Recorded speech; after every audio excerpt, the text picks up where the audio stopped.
You know, we've talked about prayer before on this program, but I have never ever been more clear that it will only be through prayer that this works and this happens.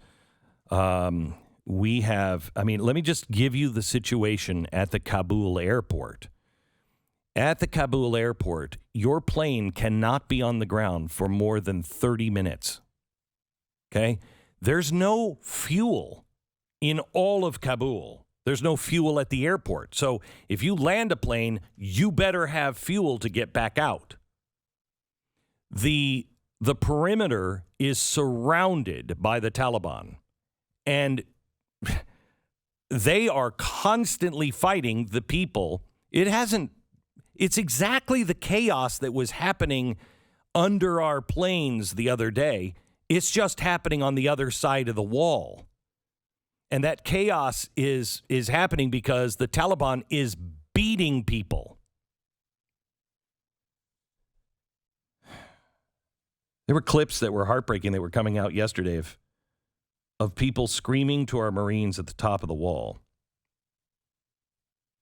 And the Marines have a list of people that can come in, but they can't get through the gates. They can't get through. Heartbreaking videos of children being passed over the wall, so at least the children can get out. This is shameful. Shameful for the most powerful military in the world. Or are we? Maybe we've just given up on that. This is absolutely shameful because we could change this. Let me tell you something. Donald Trump, if you're listening, please make a statement and we will all do our best to get it out to the rest of the world. You just say, look, I may run again, and if I do, and I become president, I know who each one of you Taliban worms are, and you will be dead within my first week. There is no reason why our government can't say to these people, knock it off, or you're going to cause us to come back with 50,000 troops and kick your ass. We can't convince the Taliban to leave the people alone at the gates. We can't even get our own citizens out. Oh, my gosh.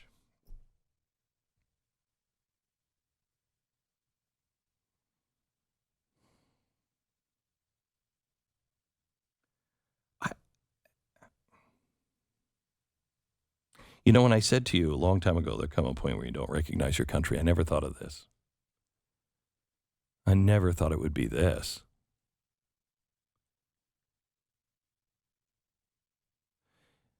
Yesterday, Joe Biden. Listen how Joe Biden. Do you know that when our airplanes took off and those people were holding on, did you know that we had to meet those planes with doctors? And not because of the people who had tried to get on the plane, but for the crew and the ground crew that met the plane, because there were frozen bodies underneath the wheels. There were limbs and human debris smushed in all of the gears and all of the hydraulics. Did you know that? Now that you do know that and you have that image in your head, I want you to listen to Joe Biden respond to George Stephanopoulos when he brings up the planes that had human remains in it. Listen to what he says. We've all seen the pictures. We've seen those hundreds of people packed into a C-17. We've seen Afghans falling. That was 4 days ago, 5 days ago. What did you think when you first saw it? Stop. That was 4 or 5 days ago. Oh, well, I'm sorry. Aren't you part of the party that's bringing up slavery that happened 200 years ago? That was 5 days ago? Yeah, well, you haven't taken responsibility. The buck stops here doesn't really mean anything if there are no consequences. You're saying that there is nothing you could have done better. You're saying that it was as good as it could get. That was 5 days ago. Why do you keep harping on that? Oh, my gosh. I'm sorry, Joe. Some of us have a memory longer than 5 days ago. I know for you that might seem a long time because you are so senile. I'm surprised every day you remember your president. That was 5 days ago. Oh, that was ancient history. Why are you harping on it? Oh, my gosh. And what does George Stephanopoulos do? What did you first think of when you saw that long time ago, 5 days ago? How is no one indignant? How is no one saying, excuse me? That was 5 days ago? That's how you respond to that? Should also point out that in those 4 to 5 days, he wasn't available to talk to anyone. He came out and made one speech and took no questions. This is the first interview he's done since any of that happened. Yeah. So, of course, it's appropriate to ask about and talk to him about. And when he gave a speech yesterday, cut 9, this is what he said. You know, we're not going to sit by as governors try to block and intimidate educators protecting our children. For example, if a governor wants to cut the pay of a hardworking education... Stop. I can't listen to it.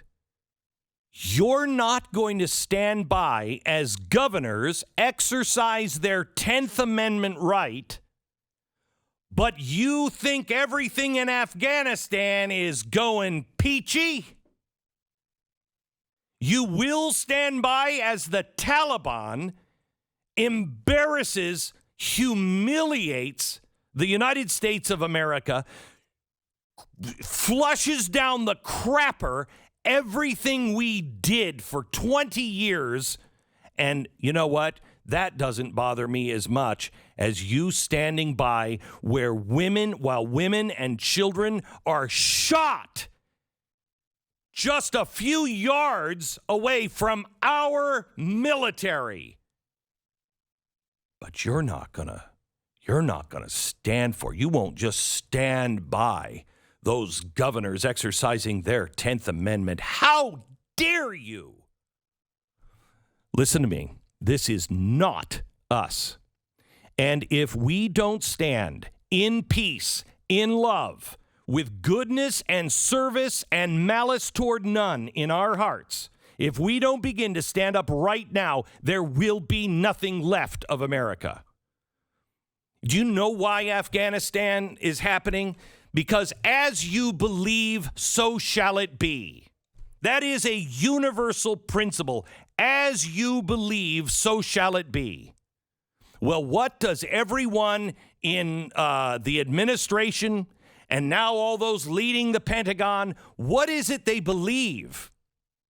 They believe that America is full of racists and bad people, that our military is only done bad. So this is just another notch on the headboard. That's all it is. This is just another bad thing America did. And America did this long ago. So let's get them out of there because it doesn't matter. We're the cause of it. That's what they believe. That is not what I believe.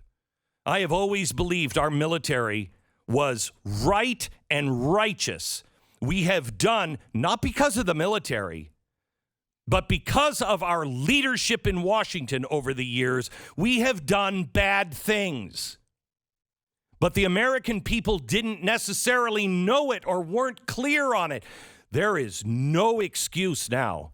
We are very clear on what is happening. We are very clear who the bad guys are right now. And quite honestly, we're doing nothing to stop them.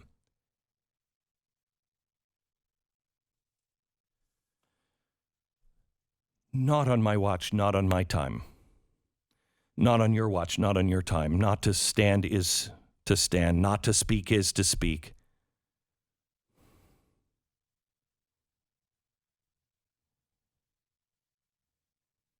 We have people right now over there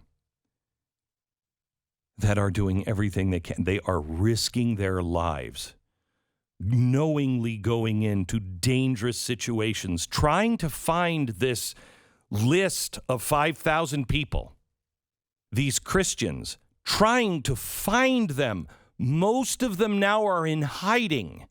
Yesterday, they were warned that if they are caught, they will be burned alive.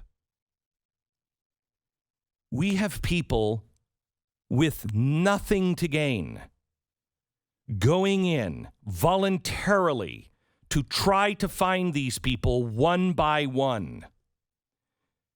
It's not like we have them all in one place. With the way things are looking today, I mean, it will be a miracle. I'm telling you, it will be a miracle if we get 100 of these people out. It will be a miracle. I know what's happening on the ground. I know what our plan is, and